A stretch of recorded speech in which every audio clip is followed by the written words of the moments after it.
Welcome back, friends. It is time for some Hollywood food for thought because I got your weekly dose of what the Hollywood, or in this case, what the Hollyweird, all right? So to kick things off, I just want to ask out there, and Tom Schmidt's over there. Tom, I'm asking you, do you remember the first ever cloned sheep named Dolly? Yes. He does, okay, and maybe you do too. This is Dolly, okay? Dolly was the first mammal to be cloned from an adult cell, okay? She was born in 1996 in Scotland. Okay, you're probably asking yourself, why is this news again? What's the catch? Well, here you go. Much like Dolly, a Hollywood icon is being cloned 2 years after their passing. However, unlike Dolly, this clone is being created with the use of AI. Three's Company actress Suzanne Summers is coming back to life at the request of her widow, Alan Hamill. And as I mentioned, it's with the use of AI. I know, sounds crazy, right? I mean, AI, crazy in general, but bringing Suzanne Summers back to life. So this AI-generated recreation of Summers comes 2 years, like I said, after she lost her battle with breast cancer.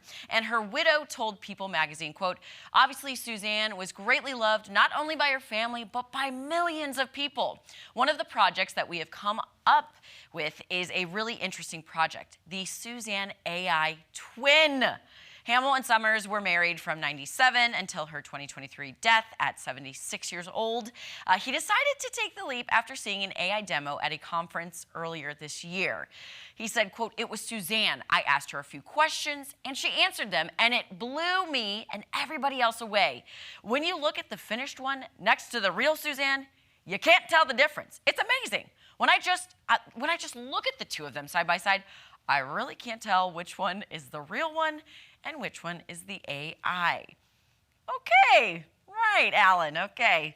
Her AI twin was created by using the actress's 27 books and hundreds of her interviews to accurately capture her likeness and speech.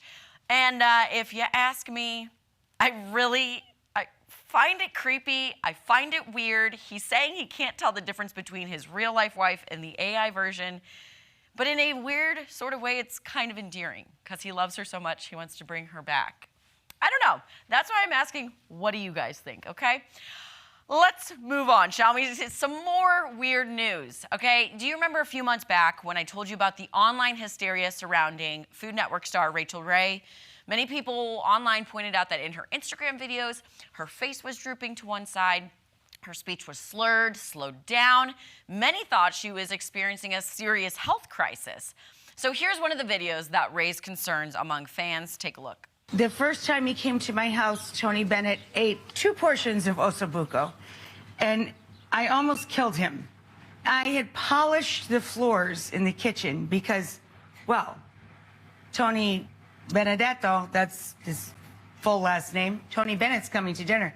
I have to make sure the floors are perfect and the house is clean and everything is just amazing. Okay, so what I captured from that was kind of the drooping, and then she kind of slurs her speech when she's talking about the floors. You know, it kind of got muffled. That's what I picked up, okay? So again, many people commented that she, maybe she suffered a stroke. She might be battling multiple sclerosis, or that she was really just drunk when she was filming these. Well, now we've got answers from Rachael Ray herself. Not in video form, though. The celebrity chef revealed her health woes while hosting a New York City wine and food festival with Brooklyn Beckham here. That was last week. And according to Double R, as she's nicknamed herself, the reason for the slurred and slowed speech was due to a bum wisdom tooth. However, an insider at this event noted that despite her wisdom tooth reasoning, there wasn't much wisdom there, Rachael Ray made odd comments throughout the event, including making fun of Brooklyn's name when she compared it to the city Brooklyn and laughed about it. I'm sure that's what he was named after.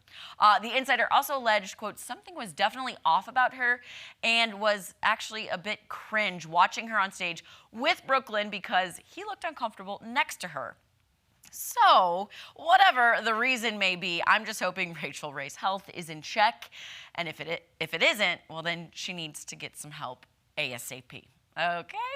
All right. And then the final story I have, Keith Urban, Nicole Kidman, okay? Late last month. Oh, I forgot I had this one in here. This makes me so sad.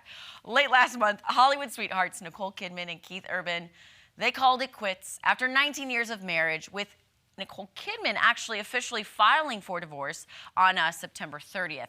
She cited irreconcilable differences, pretty usual for Hollywood stars.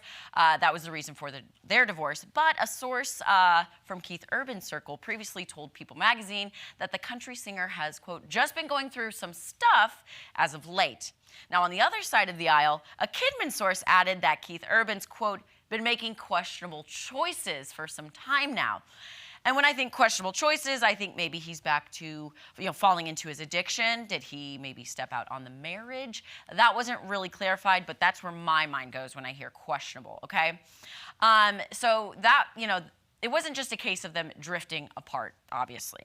Well, it appears Keith Urban might have alluded to his marital woes months before the divorce during an episode of his new CBS show, The Road. So during Sunday's series premiere of The Road, which follows 12 emerging musicians competing to be Urban's opening act while he tours across America, Keith Urban took the stage to sing his song Straight Line off his most recent album, High. And Urban reflected on the message behind the track in February 2024, telling his Instagram followers that it's about wanting to break out of a soul-sucking routine that you might be stuck in. Okay? Flags are raised. The country singer explained that he wanted the song to convey the idea of feeling alive again and getting out from under that dark cloud. Okay, at another point during the competition show, The Road, the musician complains about being lonely and miserable while reflecting on the hardship of touring, noting that the show must go on no matter what is going on in one's personal life. Okay, now, I'm not here to confirm or deny that this is a dig at Nicole. I'm just saying this is, maybe left up to your interpretation, okay? And to note, the pair was last seen in public together at an event in Nashville in June, and Kidman actually celebrated their 19th wedding anniversary with an Instagram post on June 25th. But again, divorces sometimes happen overnight, but typically they build for months and years on end. So maybe that's what was going on there. All right, and just some quick bites for you guys. My boy, Leo Messi, re-signed with Inter Miami until 2028, making millions and millions of more dollars, and he's got part ownership of the club. Britney Spears claims she had brain damage while spending 4 months in rehab. There's a Golden Girls Christmas experience opening up in San Diego next month, so if you're in San Diego, check it out. I've been to one of the Golden Girls kitchens. So much fun. Famed primatologist Jane Goodall passed away a few months ago, but her cause of death was finally revealed. It was cardiac arrest during her sleep at age 91. So rest in peace, Jane Goodall. Thank you for all the work that you've done. And that's all I got for this week's Holly Weird. More fun coming up after this.